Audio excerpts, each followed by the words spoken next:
1 John 5:7. For there are three that bear record in heaven, the Father, the Word, which is Yahushai, and the Holy Ghost, which is the truth.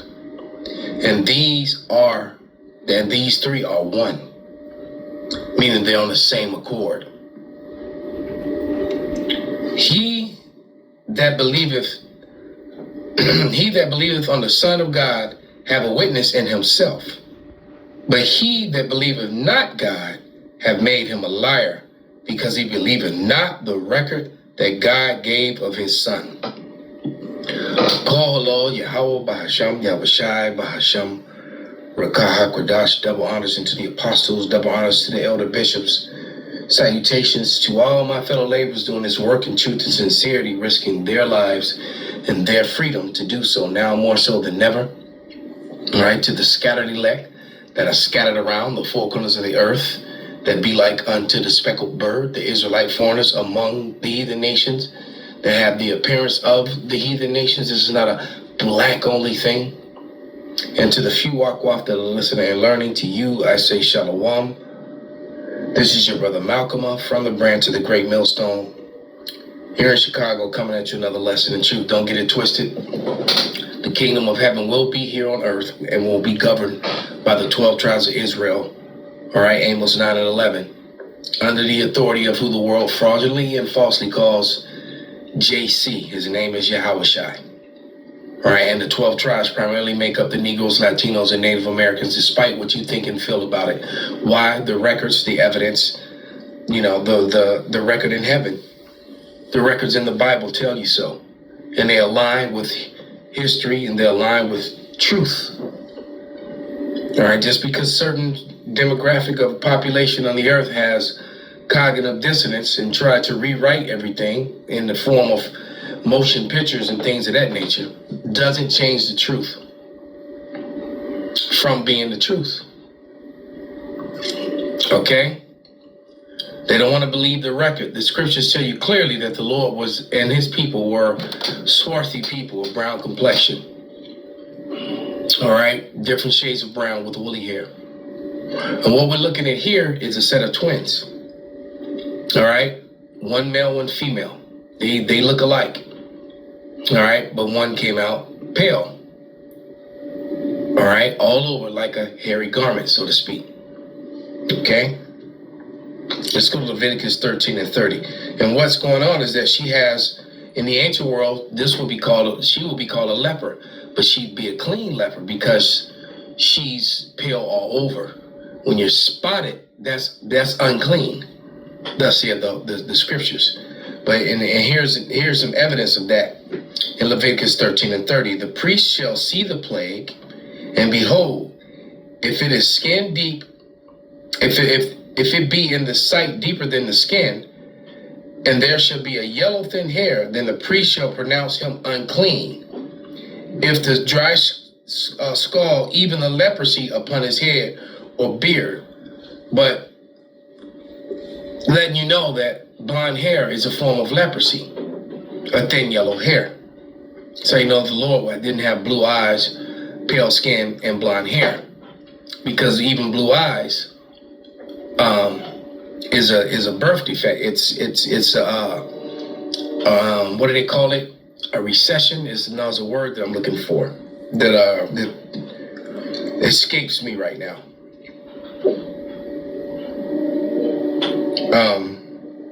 If the priest look upon the plague of the skull, and behold, it is not sight deeper than the skin, and there is no black hair in it, and the priest shall shut him up, he hath the plague or the skull for 7 days. So if you're spotted, you're considered a leper. And what you have to understand is that Esau, Edom, that recessive gene, that was the right word, with that pale skin, that recessive gene that gives blue or green eyes, that you basically that is a form of leprosy, right? And you have clean lepers and you have unclean lepers. And what Edomites are at this point, they're what you call clean lepers. And when the whole Jacob and Esau story was happened, when it actually happened, when the event happened, because it's fact, it's record in the Bible. One came out normal. They didn't mention them because everyone was swarthy on the planet. And then one came out red, all right? You know, and we've done it 1,000 times. When you Google, you just go into Google, and it's funny how they try to do it less and less. And you put in red-faced baby or infant or newborn, and you know what you're gonna see. You're gonna see what you call white children, okay? So born different. My daughter Sharik, she has albinism, but my son Sharik, he doesn't. The very same thing that they were ridiculed about, it being highlighted. Now see, as you see, they both came from swarthy parents. Now you'll have twins born like this that have one parent that's a Edomite, one parent says J. And they try to put them in the same category. It's not the same. It's different when two children come from this way and they come from brown parents. It can be expected that if you have a child, you know, if I was to go make a child with a straight up 100% Edomite woman, that one of our children or some of our children will come out looking like her people, all right, or vice versa, all right. So that's not an anomaly. This is, and it happens more than you think. And people try to act as if they're so shocked. Why? Because they have cognitive dissonance and denialism, like these two, because both their parents were so-called Negroid as well. All right, so let's go to the Bible. Let's go to Genesis.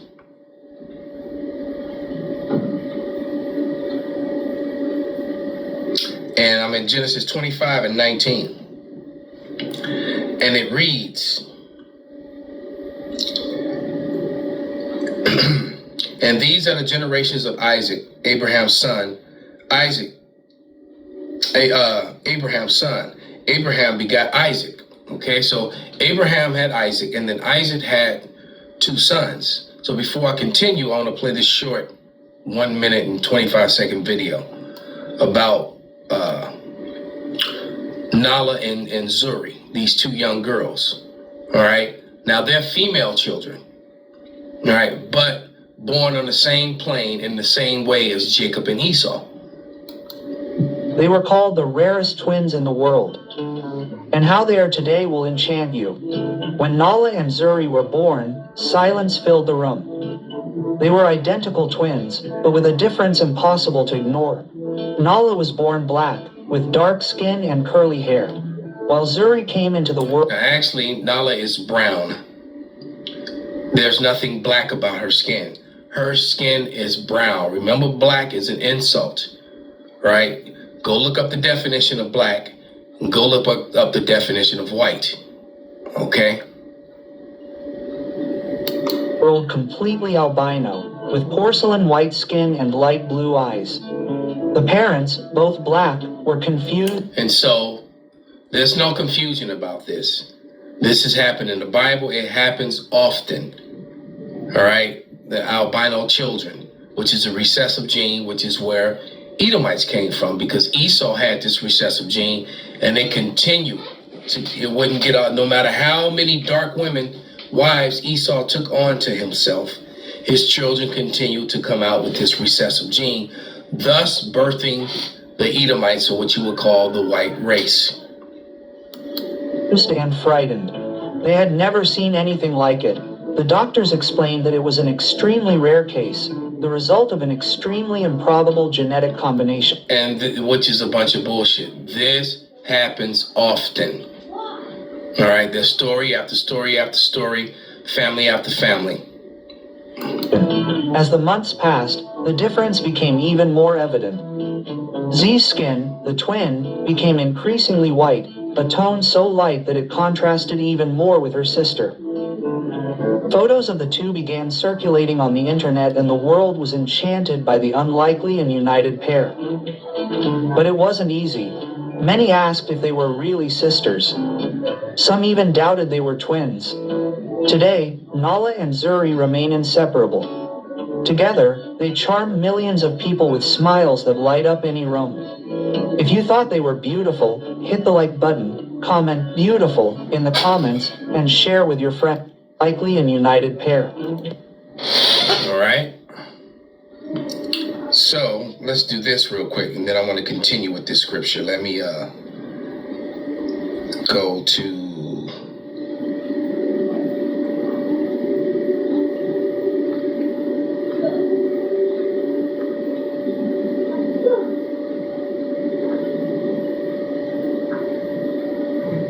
wow.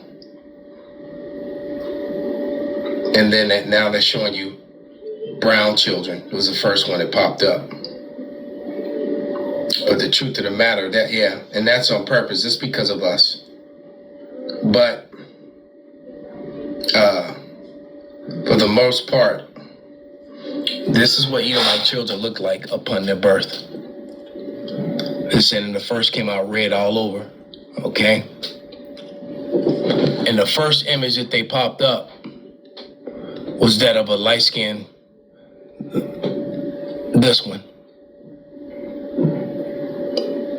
And that's the AI, and that's a brown baby. That's what you call ruddy. Okay? But, you know, well, let's try this. Newborn.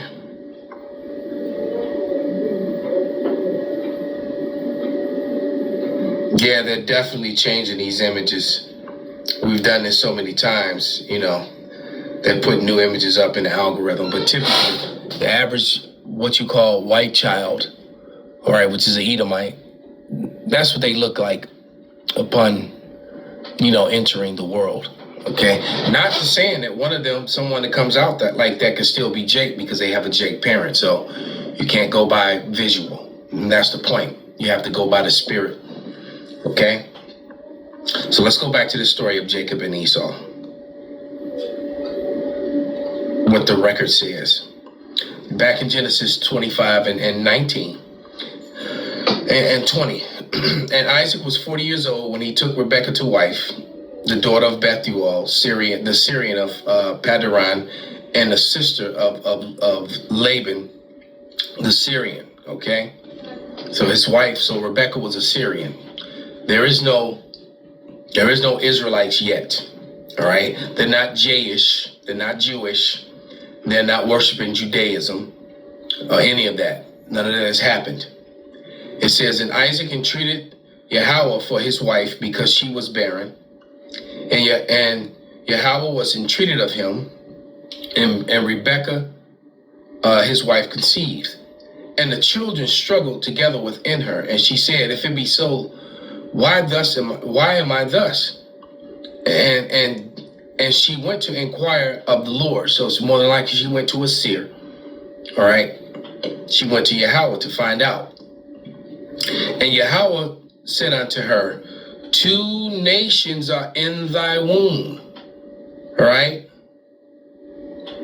2 manner of people that shall be separated from thy bowels, and one people shall be stronger than the other. Which one of these 2 you think can go into the sun and not get sun cancer, sunburn, and have sun issues? All right. Which one's muscular development is going to be stronger and better? All right. And the one people shall be stronger than the other, and the elder shall serve the younger. And when her days to be delivered were fulfilled, behold, there were twins in her womb. And the first came out red all over like a hairy garment, and they called his name Esau. Not that the child was hairy, he was red like a hairy garment. It didn't say hairy like the red garment. It said he was red because the garments were red. They took goat bags, and they would dye them red. All right? And they would make bags out of them, make garments out of them back then. So that was the key word, that he was red all over. All right? And I gave you an example of that. Okay? Let's get that example again. It said he was red all over like a hairy garment. Okay?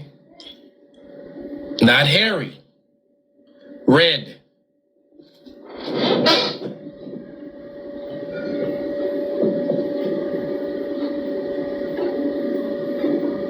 Yeah, and it says, and after that came out his brother, and his hand took hold the heel of Esau, and his name was called Jacob.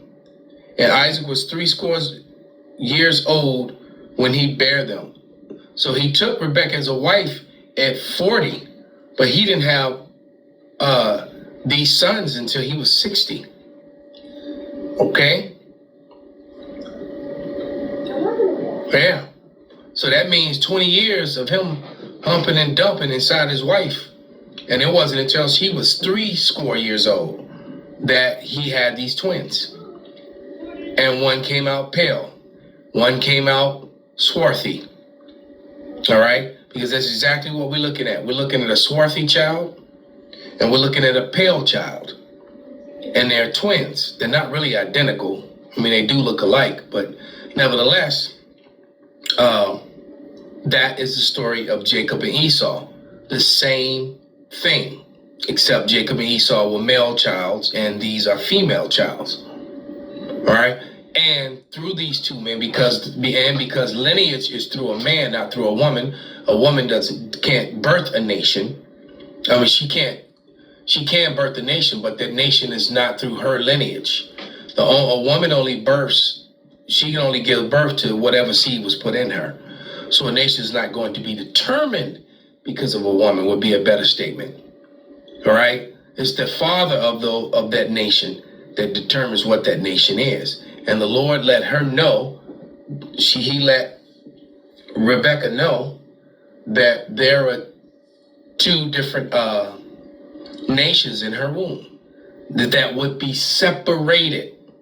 And then Jacob's hand took hold of Esau, which was symbolic for this. Let's go to 2 Ezra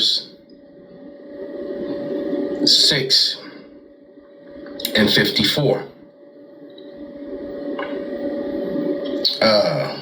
Oh, no, not 54. 6 and we read 7 through 9. Then Ashdai said, what shall be the parting asunder of times? Meaning, when will the kingdom of heaven comes on earth as it is in heaven? You know, with the end of the age, the end of Esau's age. He was a current ruler of this present current evil world. All right. And when shall be the end of the first and the beginning of it that followeth? So what they call the age of Aquarius. Okay.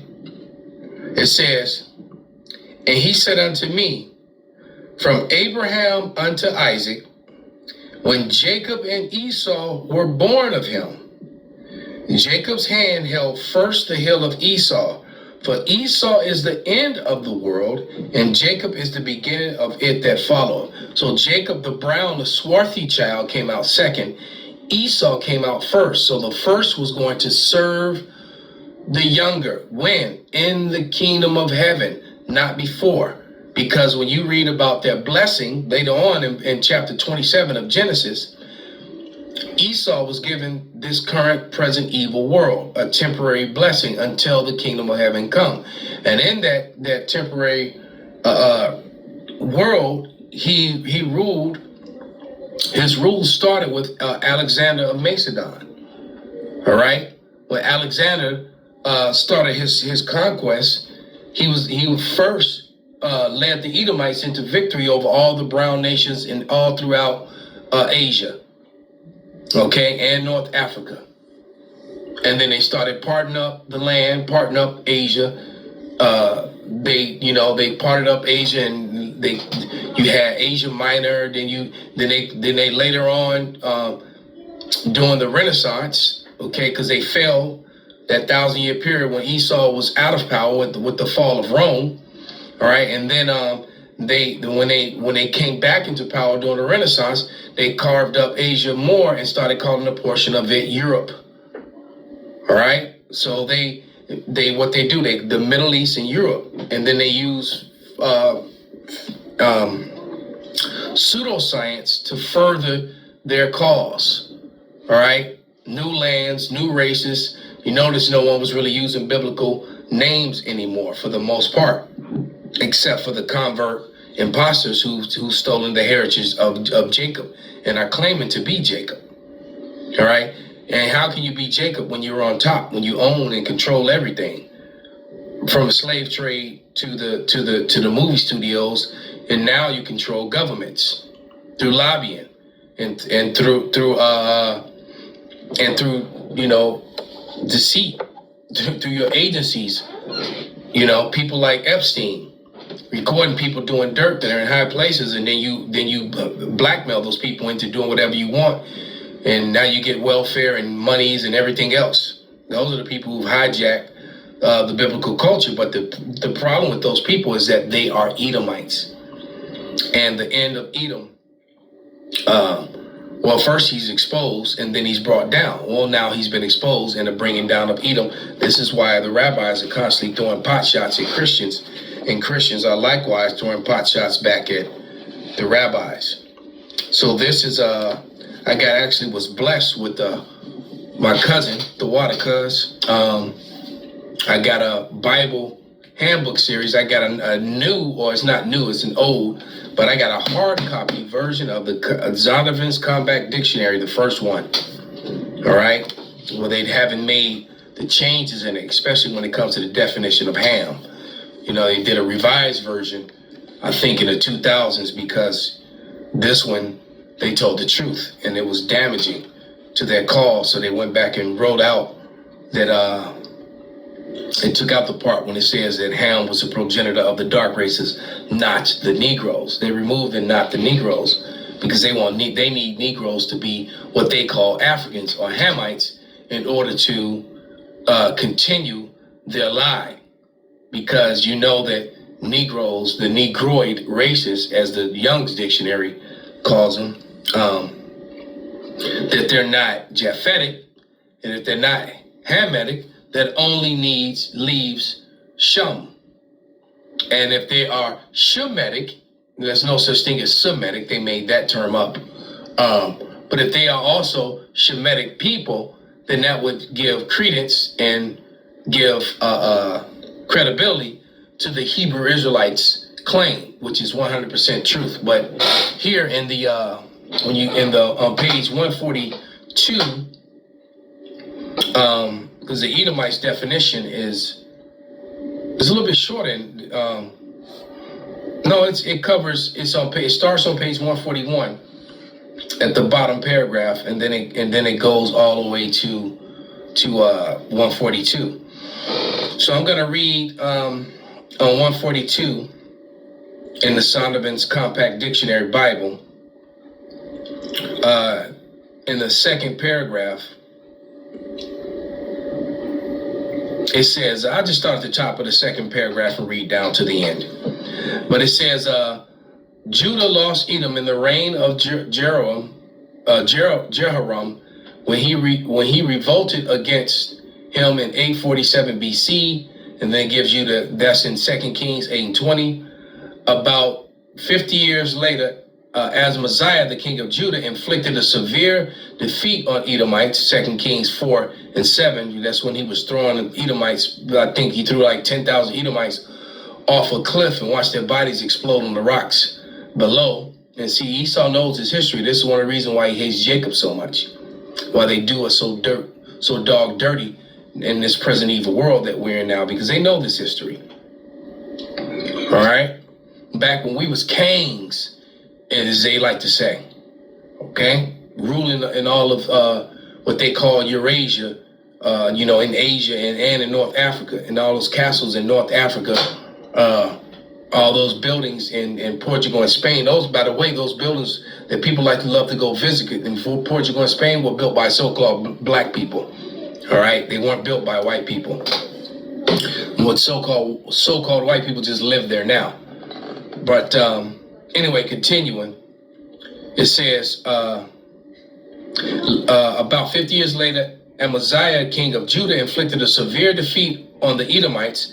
2 Kings 4:7. About 735 BC, Rezin, king of Syria, at war with Judah, captured Elath and drove the Israelites or the Judeans out of 2 Kings 16:6, when Jerusalem was destroyed and Judah depopulated by Babylon, by the Babylonians in 586 BC. The Babylonians, and it's funny how the JS people love to use the Babylonian Talmud, and in that Talmud, I've heard a rabbi say that, so-called dark people have no place in the world to come, and it's the complete opposite.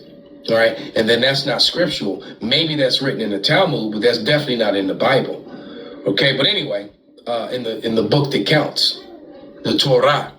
All right, it says Judah depopulated by the Babylonians in 586 BC. The Edomites rejoiced over the affliction of the Judeans and began to take over the southern part of Palestine. Eventually, they penetrated as far north as Hebron. This action intensified the already smoldering hatred between the Judeans and the Edomites. Psalms 137:7, Ezekiel 25:14, Amos 1:11, Obadiah 1:18. All these scriptures guarantee the end and the destruction of Esau, Edom. So for anyone to say that they're going to go into the kingdom of heaven is just stupid and unlearned, or they've sold out. Because I just gave you a plethora of scriptures, 4 different solid precepts that tell you that is not so. The Syrians came into contact with Edom as early as the 7th century BC, when her kings began to penetrate as far as the south of Palestine. Edom, along with Judah and her other neighbors, paid tribute to the Assyria for many years. She is mentioned many times in the inscription in the Kings of Assyria, beginning at Adad-Nari the third in 800 BC to Abshur-banpal in 686 to 633 BC. And this is the last paragraph, and it says, Edom figures prominently in prophetic scripture as the scene of great future judgments. See notably Isaiah 34 and 5, and I love to go to verse 8. All right, in Isaiah 34, because it tells you over the controversy of Zion. The Edomites are claiming to be the Israelites. That's part of the controversy. This is part of the mystery. Okay. So it has Isaiah 34, 5 and 6. Don't forget 8. But you also have to put Ezekiel 36, 2 and 5. How Edom took the Holy Lands and are claiming that they're Jacob now. When they say, aha, even the ancient high places are ours. Okay? And then Isaiah 63, 1 through 5. And it says, she, talking about Edom, is the only neighbor of the Israelites who was not given any promise of mercy from God. This is what the scholars have written down in the Zondervan's dictionary, compact dictionary Bible, because that is exactly the record that the Bible gives. All right. So with that, I want to give all praises, honor, and glory unto Yahweh, Bahasham, Yahweh Shai, Bahasham, Rakaha Kodash, Kwam Yasharala, Abba Babal.